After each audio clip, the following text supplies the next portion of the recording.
Study IQ IAS, अब तैयारी हुई अफोर्डेबल। नमस्कार दोस्तों इजराइल के अंदर जो इस समय वॉर चल रही है, इसमें बहुत बड़ा अपडेट आया है। जैसा कि आपको पता है, सैटरडे को हमास ने काफी सारे रॉकेट्स इजराइल के ऊपर लॉन्च किए थे।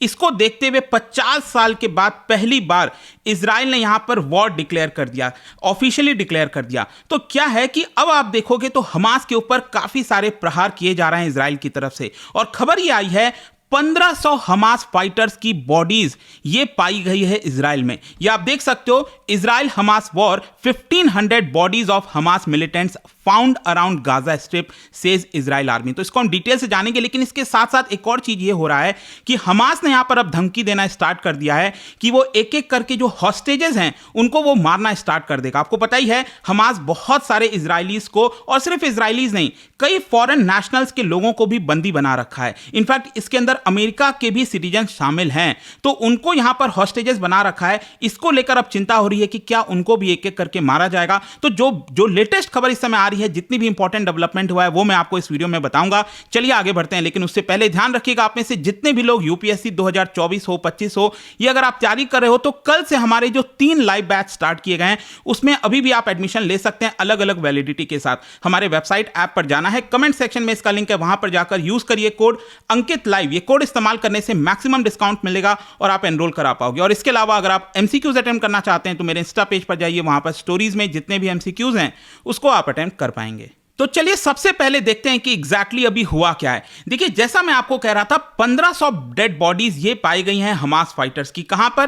देखो, थोड़ा सा अगर आप मैप देखोगे तो सैटरडे को हुआ क्या था। बेसिकली ये गाजा पट्टी से, गाजा स्ट्रिप से बहुत सारे रॉकेट्स लॉन्च किए गए। इसको देखते हुए इजराइल यहां पर बहुत ज्यादा गुस्सा है और एक तरह से गाजा के ऊपर लगातार बॉम्बिंग कर रहा है। लेकिन यहां पर जो इजराइल का ये कहना है कि गाजा स्ट्रिप के नजदीक, ये लेफ्ट साइड में ये जो डायग्राम आप देख रहे हो, ये गाजा स्ट्रिप के नजदीक इजराइल के अंदर लगभग 1500 डेड बॉडीज पाना, इसका मतलब यह है कि इजराइल ने बहुत सारे जो हमास फाइटर्स हैं उनको मार गिराया है। अब इसका इंपॉर्टेंट इसलिए हो जाता है क्योंकि ऑलरेडी युद्ध में अगर आप देखोगे तो जो लेटेस्ट खबर है, 4 दिन के युद्ध के बाद 1600 से ज्यादा लोगों की मृत्यु हुई है, जिसमें सबसे ज्यादा मृत्यु इजराइल के लोगों की हुई है। लगभग 900 से 1000 के आसपास इजराइल के लोगों की हुई है। लेकिन अब इजराइल का यह कहना है कि 1500 हमास फाइटर्स को जो उन्होंने मारा है, तो एक तरह से यहां पर अब एक तरह से जो संख्या है इनकी, गाजा पट्टी में रहने वालों की, उनकी संख्या अब आपको मृत्यु की ज्यादा देखने को मिलेगी। और स्पेशली आपको यह समझना है कि इजराइल का जो सदर्न पार्ट है, वहां पर सबसे ज्यादा कोहराम मचा है। मतलब ये जो आप पार्ट देख रहे हो ना, इजराइल का ये वाला जो सदर्न वाला पार्ट है, यहीं पर क्या हुआ था कि रॉकेट्स तो इन्होंने बरसाई थे गाजा पट्टी से, लेकिन इसके साथ साथ इनके जो फाइटर्स हैं वो यहां पर आ गए थे, इजराइल के अंदर घुस गए थे, एंटर कर गए थे, और यहां पर बहुत से लोगों को उन्होंने मारा और कई लोगों को वो उठाकर एज अ हॉस्टेज ये अंदर यहां पर ले गए हैं। अब इसको देखते हुए इजराइल हरकत में आया, और अब इजराइल का यह कहना है, इजराइल के जो मिलिट्री ऑफिशियल्स हैं उनका यह कहना है कि हमने गाजा पट्टी के अराउंड इफेक्टिव कंट्रोल पा लिया है। क्योंकि क्या हुआ था, गाजा स्ट्रिप के सराउंडिंग में अगर आप देखोगे, जो पूरा ये इजराइल से घिरा हुआ है, यहां पर इजराइल ने फेंसिंग वगैरह लगा रखी थी, लेकिन ये फेंसिंग इंफ्रास्ट्रक्चर पूरा खत्म कर दिया गया था। इसको देखते हुए इजराइल वापस से ये इंफ्रास्ट्रक्चर बिल्ड कर रहा है, और उनका कहना है कि ताकि हम फ्यूचर में इस तरह से वापस इस चीज को रिपीट ना देख सकें, इसके लिए हम ये सब कुछ बिल्ड कर रहे हैं। इसके अलावा यहां पर इजराइल ने 35 बटालियंस की आर्मी जो है बॉर्डर एरिया पर भेज दिया है। टैंक से लेकर सब कुछ वहां पर जा रहा है। बॉम्बिंग की अगर हम बात करें तो जैसा कि मैं आपको कह रहा था कि इजरायली जो वॉर प्लेन्स हैं वो लगातार गाजा शहर के ऊपर बॉम्बिंग करते जा रहे हैं, और स्पेशली यहां पर जो हमास सेंटर ऑफ गवर्नमेंट है, हमास जो अपना सरकार एक तरह से चलाता है उस गाजा पट्टी के अंदर, उसके ऊपर लगातार बॉम्बार्डिंग की जा रही है ताकि उनके इंफ्रास्ट्रक्चर को खत्म किया जा सके। इसके अलावा लेटेस्ट खबर यह भी आई थी कि इजरायली मिलिट्री ने 3 लाख से ज्यादा जो रिजर्विस्ट हैं, उनकी जो रिजर्व आर्मी है, उनको यहां पर बुलाया है। तो इससे भी अब इंडिकेशन ये हो रहा है, अब देखने वाली बात यह होगी कि क्या यहां पर इजराइल ग्राउंड असॉल्ट करेगा। देखो, ग्राउंड असॉल्ट का मतलब क्या है मैं आपको बताता हूं। अगर इजराइल इतनी सारी आर्मी अपनी मंगा रहा है, तो क्या उनके जो आर्मी है वो अंदर तक जाएंगे गाजा स्ट्रिप में? क्योंकि अभी तक तो क्या हो रहा है, वो फाइटर जेट्स वगैरह के माध्यम से ये बॉम्बिंग कर रहे हैं, लेकिन क्या ग्राउंड ऑपरेशंस किया जाएगा, ये अभी तक श्योरिटी नहीं है। लेकिन जिस तरह के इंडिकेशंस आ रहे हैं, हो सकता है कि यहां पर ग्राउंड असॉल्ट किया जाए। आप में से कई लोग ये भी पूछ सकते हैं कि लास्ट टाइम कब ऐसा किया गया था। मैं आपको बता दूं, 2014 में यहां पर इजराइल ने ग्राउंड असॉल्ट किया था। मतलब वो गाजा पट्टी के अंदर गए थे और वहां पर एक तरह से जो ऑपरेशंस वगैरह कंडक्ट करना है वो किया गया था।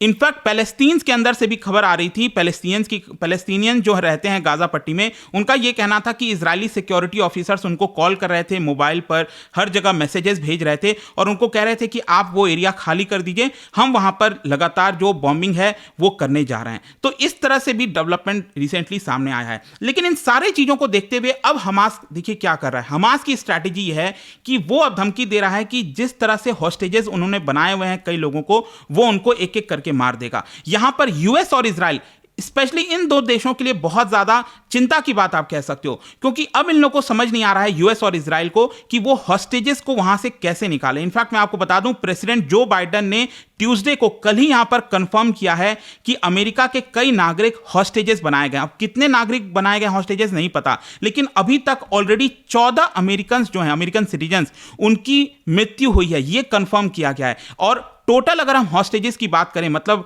हमास के पास कितने सिटीजन्स हैं, इजरायली और अमेरिकन सिटीजन्स मिलाकर अगर हम टोटल देखें तो वो करीब 100 से 150 के हॉस्टेजेस बताए जा रहे हैं। एग्जैक्ट नंबर अभी भी किसी को पता नहीं है। यहां पर अमेरिका का कहना है कि हम कोशिश तो कर रहे हैं कि जल्द से जल्द नंबर पता लगाया जाए, कितने अमेरिकन सिटीजन्स हैं और कौन कौन सिटीजन्स यहां पर बंदी बनाया गया है, उसको पता लगाने की कोशिश की जा रही है। लेकिन एग्जैक्टली अभी पता नहीं है कि कितने लोग हॉस्टेजेस हैं, लेकिन हैं। और इसी को देखते हुए हमास ने यहां पर थ्रेटन किया है कि अगर इजराइल यहां पर बॉम्बिंग करेगा विदाउट वार्निंग, क्योंकि एक और चीज समझना है, अभी तक क्या होता था कि जैसे कि मान लो अगर इजराइल किसी बिल्डिंग के ऊपर बॉम्बिंग कर रहा है, उसको उड़ा रहा है फाइटर जेट से, तो वो पहले क्या करता था, पहले वार्निंग दे देता था 10 मिनट, आधी घंटा पहले, 1 घंटा पहले, कि हम इस बिल्डिंग को खत्म करने वाले हैं। तो जो भी वहां पर नागरिक है वो उस बिल्डिंग से बाहर निकल जाएं, तब उसके बाद इजराइल जो है बॉम्बिंग करता था। लेकिन हमास का यह कहना है कि अब इजराइल किसी तरह की भी वार्निंग नहीं दे रहा है, वो डायरेक्टली बॉम्बिंग कर रहा है, जिसकी वजह से जो नागरिक हैं वहां पर, पैलेस्टीनियंस जो गाजा स्ट्रिप में रहते हैं, उनकी मृत्यु हो रही है। और इसी को देखते हुए हमास का यह कहना है कि अगर इजराइल यह करता रहा तो एक एक करके अगर एक बॉम्ब गिराएगा तो हम एक हॉस्टेज को मार देंगे। तो देखने वाली बात होगी इसमें होता क्या है। लेकिन इजराइल के लिए डायलेमा क्या है मैं आपको बताता हूं। देखो एक्चुअली क्या हुआ था कि पिछले कुछ साल पहले यहां पर हमास ने एक इजरायली सिटीजन को बंदी बनाया हुआ था, हॉस्टेज रखा हुआ था। उसके बदले में, उसको छोड़ने के बदले में इजराइल ने लगभग 1000 पैलेस्टीनियन प्रिजनर्स को छोड़ा था। और अब क्या है, यहां पर इजराइल कहीं ना कहीं यह इंडिकेशन कर रहा है कि वो अब वापस से इस चीज को रिपीट नहीं करेगा। मतलब इजराइल क्या वापस से स्वैप करेगा, प्रिजनर स्वैप करेगा, क्योंकि इजराइल के पास भी बहुत सारे पैलेस्टीनियंस जेल के अंदर बंद हैं। तो हमास का यह सोचना है कि इनके पास, हमास के पास इतने सारे जो सिटीजन्स हॉस्टेज बनाए गए हैं, उनको छोड़ने के लिए वो सारे पैलेस्टीनियंस को वो फ्री करा लेगा इजराइल से। तो क्या वो इजराइल ये चीज मानेगा? अभी तक ये इंडिकेशन नहीं लग रहा है, क्योंकि जितने भी इंटरमीडियरीज हैं, कतर हो गया, जितने भी हैं, वो कोशिश तो कर रहे हैं कि यहां पर जो प्रिजनर्स हैं उनको छुड़ाया जाए और हॉस्टेजेस को वहां से निकाला जाए। लेकिन इजराइल अभी ये चीज मानने के लिए तैयार नहीं है, क्योंकि इजराइल के अंदर आपको पता है जो सेंटीमेंट है वो बहुत ज्यादा नेगेटिव हो रखा है। तो इसके लिए भी अब प्रॉब्लम ये हो रही है कि इजराइल क्या नेगोशिएट करेगा या फिर यहां पर मिलिट्री एक्शन लेते हुए हॉस्टेजेस को छुड़ाने की कोशिश करेगा। मैंने आपको बताया ना, ग्राउंड असॉल्ट। अब अगर मान लो इजराइल मिलिट्री ऑपरेशंस कंडक्ट करता है जमीन के माध्यम से और वो गाजा स्ट्रिप के अंदर एंटर करता है और वहां से हॉस्टेजेस को निकालने की कोशिश करता है, तो आप समझ के रखिए कि यहां पर हॉस्टेजेस को काफी ज्यादा नुकसान हो सकता है। जो हॉस्टेजेस हैं कई सारे वो मारे जा सकते हैं। हमास कह सकता है कि हमने पहले ही आपको बोला था कि अगर आप अंदर आओगे और हमें मारने की कोशिश करोगे तो हम सारे हॉस्टेजेस को धीरे धीरे करके मार देंगे। तो ये अब थोड़ा सा डायलेमा हो गया है कि इजराइल क्या करने वाला है। अब इजराइल की सरकार के ऊपर भी बहुत प्रेशर होगा। इसके अलावा अब लेटेस्ट अपडेट एक और मैं आपको बताता हूं कि ये सारी लड़ाई के बीच में सीरिया भी अब धीरे धीरे कूद रहा है। सीरिया की तरफ से अगर आप देखोगे तो यहां पर जो मोटर शेलिंग्स हैं वो भी यहां पर की गई थी, जिसको देखते हुए इजराइल ने कहा है कि हमने भी यहां पर कुछ जो एक्शन लिया है और यहां पर फायर किया है, मतलब कुछ मिसाइल्स वगैरह जो भी है वो भी हमने सीरिया की तरफ लॉन्च किए हैं। तो हो सकता है कि आगे आने वाले समय में यहां पर पैलेस्टीनियंस हो गए, हिजबुल्ला हो गया लेबनान में, ये आपको पता ही है, यहां से भी वॉर चल रही है, प्लस सीरिया भी यहां पर, मतलब कि ये पूरा वॉर एक तरह से मल्टी फ्रंट वॉर बन सकता है इजराइल के लिए। और क्या इजराइल इस चीज को झेल पाएगा, यह भी देखने वाली बात होगी। जहां तक इंटरनेशनल रिस्पांस की बात है तो मैं आपको बता दूं, सबसे पहले तो United nation secretary general Antonio Guterres, उनका यह कहना है कि यूएन की तरफ से जो भी यहां पर एड प्रोवाइड किया जाता है पैलेस्टीनियंस को, इसमें यह देखा गया है कि यूएन की एजेंसी के पास लगभग 1,37,000 पीपल शरण लिए हुए हैं। जो पैलेस्टीनियंस हैं उनमें से बहुत सारे लोग यूएन के पास आ रखे, मतलब यूएन का जो शेल्टर है गाजा स्ट्रिप के अंदर, वहां पर वो लोग आ रखे हैं। इसके साथ साथ जो अमेरिका है उन्होंने तो साफ कह दिया है कि वो 3.8 बिलियन डॉलर के और जो मिलिट्री असिस्टेंस है उसको और तेजी से बढ़ाएगा और फ्रेश सप्लाई करेगा इजराइल को, ताकि वो अपने टेरिटरी को डिफेंड कर सके। जहां तक बाकी के देश की बात है, जैसे इजिप्ट हो गया, टर्किश हो गया, उन्होंने यहां पर एक तरह से थोड़ा न्यूट्रल स्टैंड की तरफ जा रहे हैं। उनका यह कहना है कि यहां पर वायलेंस को तुरंत रोकना चाहिए और सिविलियंस को प्रोटेक्ट करने की कोशिश करनी चाहिए। अब ये सारी चीजों को देखते हुए इकोनॉमिकली अगर आप देखोगे तो यहां पर थोड़ा सा टर्बुलेंट समय आ रहा है, क्योंकि ऑयल के प्राइसेस धीरे धीरे जंप कर रहे हैं और इस पूरे समय में क्या होता है कि जो गोल्ड हो गया और यूएस डॉलर हो गया ये लगातार मजबूत होते जाते हैं। तो अब इकोनॉमिक की तरफ से भी अब सोचना मजबूर हो गया है कि आखिरकार इकोनॉमिक किस दिशा में यहां पर जाएगी। ऑल्दो भारत की तरफ से अगर आप बात करोगे तो आज सुबह ही लेटेस्ट खबर आई है कि आईएमएफ ने भारत का जो प्रोजेक्शन है उसको बढ़ाया है।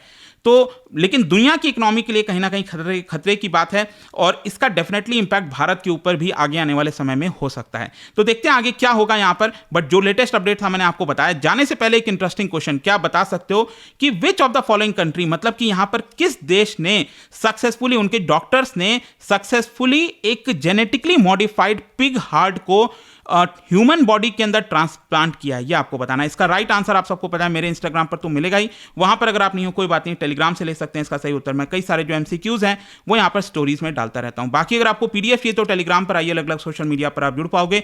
और जैसा मैंने आपको बताया, यूपीएससी की अगर आप तैयारी कर रहे हो, just use the code Ankit live to get maximum discount. And I hope की वीडियो आपको पसंद आया होगा। मिलता हूं आपसे next time. Till then thank you very much, see you soon. Study IQ IAS, अब तैयारी हुई अफोर्डेबल।